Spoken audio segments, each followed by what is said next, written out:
Ang mabuting balita ng Panginoon, ayon sa unang sulat ni Juan.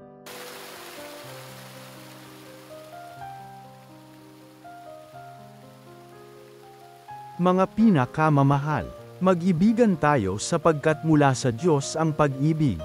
Ang bawat umiibig ay anak ng Diyos, at kumikilala sa Diyos.